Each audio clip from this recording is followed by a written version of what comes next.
नमस्कार, आप देख रहे हैं फर्स्ट बिहार झारखंड। मैं हूं सैयद तहसीन अली। हिंदुस्तान की सियासत में 2024 को लेकर दो अलग अलग गठबंधन अब खड़े हो चुके हैं। जहां एक और एनडीए है जो लगातार 9 सालों से सरकार में है और 24 की तैयारियां कर रही है, वहीं दूसरी ओर अब 26 दलों के साथ मिलकर इंडिया तैयार हो गया है। लेकिन इन दोनों महागठबंधन और इन दोनों गठबंधनों के बीच जो एक तीसरे मोर्चे की बात निकल कर आ रही है, वो है AIMIM के अध्यक्ष असदुद्दीन ओवैसी ने जो ऐलान कर दिया है कि वो तीसरे मोर्चे के साथ लड़ेंगे। ऐसे में अब बिहार की सियासत भी काफ़ी गर्मा गई है। हमारे साथ मौजूद है AIMIM के एकमात्र विधायक अमौर से रहे हैं अख्तरुल ईमान, हमारे साथ मौजूद है प्रदेश अध्यक्ष भी हैं। तीसरे मोर्चे की बात कर रहे हैं ओवैसी साहब? नहीं, ओवैसी साहब तो नहीं। बिहार में चूँकि बिहार के मुतल्लिक उसने मुझे जिम्मेदारी दी है। चूँकि ये जो गठबंधन बन रहा है, यकीनन है कि देश नहीं चाहता है कि मोदी दोबारा तख्त पर आए। मोदी की तानाशाही और जन विरोधी पॉलिसियों ने देश को कंगाल बना दिया है। और मोदी के खिलाफ और भारतीय जनता पार्टी के पापी एजेंडों के खिलाफ अगर सदन में भी और मीडिया के स्तर पर भी, जनसभाओं में भी जितनी मजबूती के साथ, जितनी हिम्मत और जरूरतमंदी के साथ बैरिस्टर असदुद्दीन ओवैसी ने बीजेपी की जन विरोधी और सांप्रदायिक नीतियों के खिलाफ बात की है, कोई नेता बात नहीं कर सका। हत्ता के पार्लियामेंट के अंदर में अपोजिशन के लोग भी उस तरह बात नहीं कर सके। लेकिन आज जो गठबंधन बन रहा है, उस गठबंधन में हमको जगह नहीं दी जा रही है। इसका मतलब क्या है? इसका मतलब ये है कि बीजेपी अपने सत्ता को स्थापित रखने के लिए, और ये लोग सत्ता पाने की ललक में हैं, जनता के समस्याओं से किसी को सरोकार नहीं है। बीजेपी मुस्लिम मुक्त बनाना चाह रही है भारत, और नीतीश कुमार जी भी मुस्लिम मुक्त अपना गठबंधन बनाना चाहते हैं।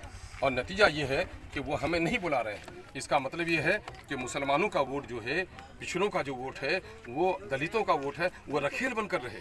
वो इनको अपने कंधे पर डोली में बैठा कर इनको पहुंचाता रहे सदन तक, और ये कहार बनकर रहे, ये रखेल बनकर रहे। इनके एग्जिस्टेंस को, हमारे वजूद को मानने के लिए तैयार नहीं है। वो हमको हिस्सेदारी देने के लिए तैयार नहीं है।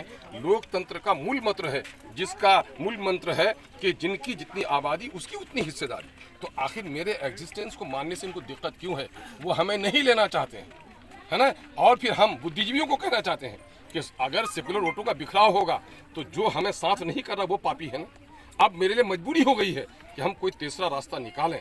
इसलिए हम थर्ड विकल्प के तौर पर हमने तीसरे गठबंधन का ऐलान किया है, और हम लाइक माइंडेड पार्टियों को जोड़ रहे हैं, और उस पर हमारा काम चल रहा है। अच्छा, एक सवाल ये भी है कि लगातार जैसा आप भी बता रहे हैं कि ओवैसी जी कहते आ रहे हैं कि जो भाजपा को हराएगी हम उनके साथ खड़े रहेंगे। अगर मान ली दूसरा जो इंडिया गठबंधन बना है वो अगर सरकार में आती है या फिर वहां तक कुंजी पहुंच जाती है, तो क्या AIMIM उस वक्त खड़ा रहेगा? क्या इस मुल्क में सिर्फ भाजपा को हराना ही मसला है? वो तो भाजपा का हमसे ज्यादा कौन विरोधी होगा?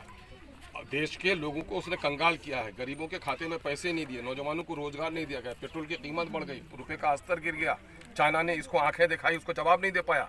लेकिन हमारे साथ तो मॉब लिंचिंग हो गई है, जुनैद की गर्दन मरोड़ी गई है ना, पहलू खान की गर्दन काटी गई है ना, कहीं हमारी आसिफा मरती है, कहीं हमारी जुलेखा मरती है। सबसे ज़्यादा जुल्म हम पर हुआ है। हम कभी चाहेंगे बीजेपी को? हम बीजेपी को नहीं। लेकिन मामला यह है कि इन 75 सालों से बाबरी मस्जिद तोड़ने वालों से ही सिर्फ हिसाब नहीं लेना चाहते हैं। बाबरी मस्जिद में ताला लगाया, उससे भी हिसाब लेने की ज़रूरत है।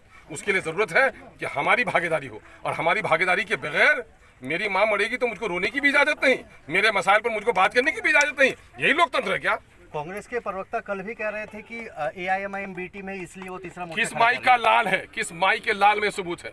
बीजेपी की बी टीम, बीजेपी ने बाबरी मस्जिद पर सारा खेल खेला, ताला तोड़ा तो किसने? कांग्रेस ने। तो बीजेपी की बी टीम कौन? जब मंदिर के निर्माण की बात आई, कांग्रेस के नेताओं ने पैसा दिया। बीजेपी की बी टीम कौन? जब मस्जिद तोड़ी गई तो कांग्रेस के नेताओं ने बयान दिया कि राजीव गांधी भी वहाँ मंदिर देखना चाह रहे थे। बीजेपी की बी टीम कौन? गुजरात में मेरी गर्दन काटी गई बीजेपी ने, लेकिन मलियाना में मेरी गर्दन मरोड़ी गई, हंडन नदी पर मेरे सीने पे गोली चलाई गई, है ना, भागलपुर में मुझे कुएं में डालकर मारा गया, और कांग्रेस का राज था। बीजेपी की बी टीम कौन? इन लोगों को शर्म नहीं आती है? जिनके दांत खुद मैले हों, दूसरे के दांत को देखने लगा है। 24 में सीमांचल में AIMIM अपना चारों सीट पर लड़ेगी।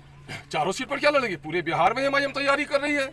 मेरा संगठन का विस्तार हो रहा है, पूरे बिहार का हम जायजा ले रहे हैं, और हम लाइक माइंडेड लोगों से बात कर रहे हैं।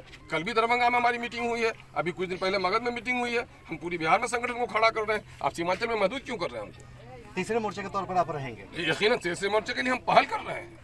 हमारे साथ मौजूद थे अख्तरुल ईमान, AIMIM के प्रदेश अध्यक्ष हैं, बिहार के एकमात्र विधायक हैं अमौर से, और इन्होंने भी साफ तौर पर कह दिया है कि अब ओवैसी की पार्टी AIMIM बिहार में पूरे तौर पर फैल रही है और आगामी 2024 के लोकसभा चुनाव में तीसरे मोर्चे के तौर पर लाइक माइंडेड लोगों के साथ मिलकर खड़ी होगी। ये लो मुंह मीठा करो, आज मैंने अपना जॉब छोड़ दिया, अब हम पूर्णिया वापस जाएंगे। जॉब छोड़ दिया है? मतलब ये घर कैसे चलेगा? हम करेंगे क्या? और माँ बाबूजी क्या बोलेंगे? इसलिए मैं एक और मिठाई का डब्बा लाया। अपने बिजनेस के लिए लोन अप्रूव हो गया। अरे लोन अप्रूव हो गया वो तो ठीक है, लेकिन पूर्णिया में हम रहेंगे कहाँ? अपना घर भी तो नहीं है वहाँ।